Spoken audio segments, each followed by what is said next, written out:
পর্যায়ে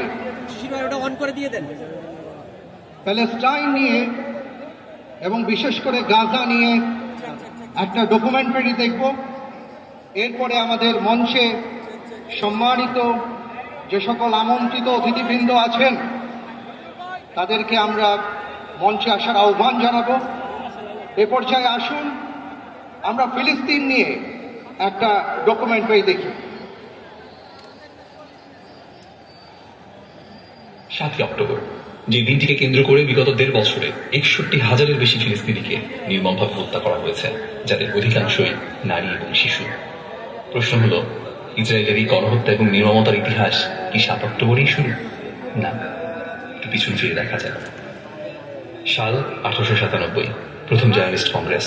থিওডর হার্জেল নামে একজন অস্ট্রীয়-হাঙ্গেরীয় সাংবাদিক ইউরোপের ব্যাপক অ্যান্টিসেমিটিজমের কথা তুলে ফিলিস্তিনে একটি ইহুদি মাতৃভূমি প্রতিষ্ঠার কথা বলে আসছেন। এই কংগ্রেসে নেতৃত্ব দিচ্ছেন তিনি। এর হাত ধরে 1917 সালে বেলফোর ঘোষণা আসলো। British foreign secretary Arthur Balfour lord baron রসচাইল্ডকে একটি চিঠিতে বললেন ফিলিস্তিন ইহুদি রাষ্ট্র প্রতিষ্ঠার জন্য ব্রিটেন সমর্থন জানাবে। তখন ফিলিস্তিন ব্রিটিশদের দখলে। প্রথম বিশ্বযুদ্ধের পর অটোমানদেরকে পরাজিত করে তারা ফিলিস্তিন দখল করে নিয়েছিল। 1920 সাল হাকানা গঠিত হলো। হাকানা এক ধরনের সন্ত্রাসী মিলিশিয়া গোষ্ঠী যারা ফিলিস্তিনি জনগণের উপর গণহত্যা চালিয়ে তাদের জমি দখল করে একটি ইহুদি রাষ্ট্র প্রতিষ্ঠার কাজ শুরু করতে চাচ্ছিল। 1936-এ ফিলিস্তিনি ইহুদি অভিবাসন বেড়ে প্রায় 3.5 লাখে দাঁড়ায়, যার ফলে ইহুদিরা ফিলিস্তিনে মোট জনসংখ্যার 3% থেকে বেড়ে 30% পৌঁছে যায়। এই ব্যাপক জনসংখ্যা পরিবর্তনের কারণে ফিলিস্তিনি জনগণের উপর প্রচন্ড চাপ তৈরি হয়। তারা তাদের জমি, জীবিকা সবকিছুই হারাচ্ছিল। ফলশ্রুতিতে 1936 থেকে 1940 সালে গ্রেট আরব বিপ্লব শুরু হয়। ফিলিস্তিনি জনগণ তাদের অধিকার রক্ষার জন্য বিদ্রোহ শুরু করে, কিন্তু ব্রিটিশ বাহিনী তাদের উপর নিষ্ঠুর আক্রমণ চালায়। ফলে 5,000-এর বেশি ফিলিস্তিনি শহীদ হন এবং 15,000-এর বেশি আহত হন। 1940-এর দশকে ইরগুন এবং ইস্টার্ন গ্যাং নামে নতুন সন্ত্রাসী মিলিশিয়া গোষ্ঠী তৈরি হয়। 1946 সালে ইরগুন জেরুজালেমের কিংস ডেভিড হোটেলে বোমা হামলা চালায়, যার ফলে 96 জন শহীদ হন। 1947 সালে জাতিসংঘ ফিলিস্তিন বিভাজন পরিকল্পনা গ্রহণ করে এবং 29 নভেম্বর 1947-এ জাতিসংঘ ফিলিস্তিনকে 2টি রাষ্ট্রে বিভক্ত করার প্রস্তাব দেয়। একটি ইহুদি রাষ্ট্র, আরেকটি রাষ্ট্র মুসলিম খ্রিস্টান আরবদের। এই সিদ্ধান্তে আরব বিশ্ব নেতা এবং ফিলিস্তিনি জনগণের বিরোধিতা থাকলেও জাতিসংঘ তা পরিপূর্ণভাবে উপেক্ষা করে। 1948 ফিলিস্তিনিদের উপর জার্মানিস্ট মিলিশিয়াগুলোর হামলা শুরু হয়, যা নাকবা বা ক্যাটাস্ট্রফি নামে পরিচিত। 1948 সালের 14 মে ইসরায়েল রাষ্ট্র প্রতিষ্ঠার ঘোষণা আসলো, যার একদিন পর যুক্তরাষ্ট্র ইসরায়েলকে রাষ্ট্র হিসেবে স্বীকৃতি দেয়। ফলশ্রুতিতে 7.5 লাখের বেশি ফিলিস্তিনিকে তাদের নিজের মাতৃভূমি থেকে উৎখাত করা হয়, বাড়িঘর ছিনিয়ে নেওয়া হয়, ধ্বংস করা হয় এবং হাজার হাজার লক্ষ লক্ষ ফিলিস্তিনি শরণার্থী শিবিরে আশ্রয় নিতে বাধ্য হয়। 1950 সাল ইসরায়েলের নেসেট ল অব রিটার্ন আইন পাশ করে, যা বিশ্বের যে কোনো ইহুদিকে ইসরায়েলে বসবাসের অধিকার দেয়। কিন্তু সেই একই অধিকার এই ফিলিস্তিন যাদের জমি, যাদের মাতৃভূমি, তাদের কাছ থেকে সম্পূর্ণ কেড়ে নেওয়া হয়।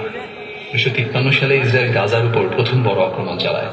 1956 সালে সুয়েজ ক্যানাল ইস্যুতে যখন সারা পৃথিবী মিশরের দিকে তাকিয়ে, ঠিক তখনই ইসরায়েল যুদ্ধের নামে খান ইউনিস এবং রাফায় নির্মম হত্যাকাণ্ড চালিয়ে কমপক্ষে 400 ফিলিস্তিনিকে হত্যা করে।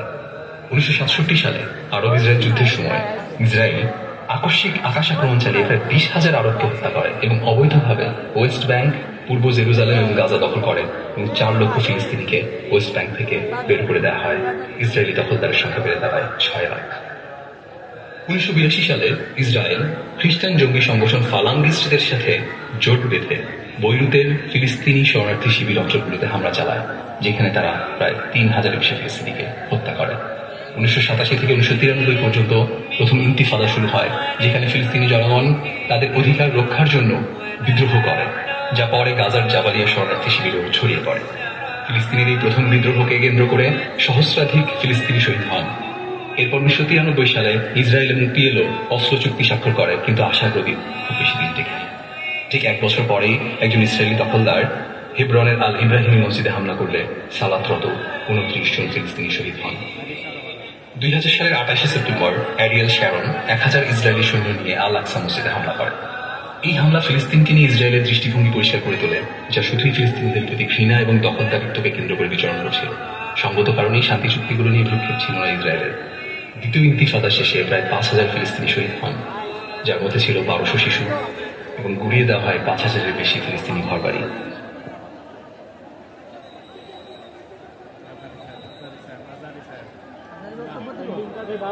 আসসালামু আলাইকুম। আপনাদেরকে অনুরোধ করছি, আমরা এখানে গাজার মজলুম মুসলমানদের পক্ষে আমাদের মনের আবেগ প্রকাশ করার জন্য এসেছি। আমরা পুরো পৃথিবীর কাছে গাজায় যে স্মরণকালীন নিকৃষ্ট গণহত্যা চলছে সেটার ব্যাপারে আমাদের বাংলাদেশের মানুষের প্রতিবাদ জানানোর জন্য এসেছি। সুতরাং আমরা প্রত্যেক